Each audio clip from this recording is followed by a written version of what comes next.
today is going to be about solving the identity challenge, except I'm going to give the presentation from the consumer's view through the eyes of the CMO. You know, the CMO, everybody's boss, cuts a check for ad tech agency, manages the brand too. So without further ado, let's get into the presentation. So, solving the identity challenge. Let's get into what the consumer has always known. You're not transparent. It's like in a woman being in a relationship with a man and he's not transparent. So you see from the graph on the right, a few companies are very transparent about how they use the data and information, but the majority of them would rather keep people in the dark.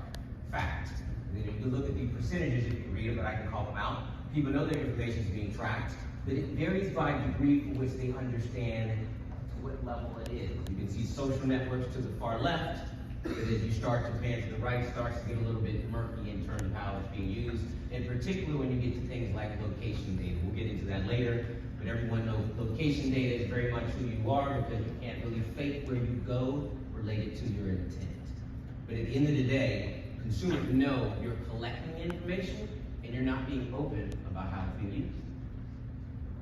So what does the consumer trust? Because this is important.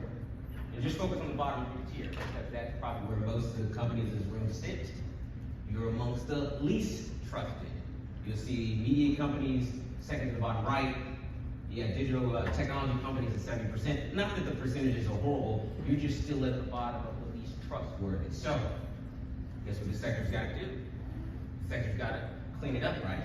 Okay? Because, by the way, this is from Harvard Business Review. This is probably one of the more insightful articles. I mean, the entire issue is almost dedicated to data. It's a great read, but when you start to look at some of the research and insights, it really brings to light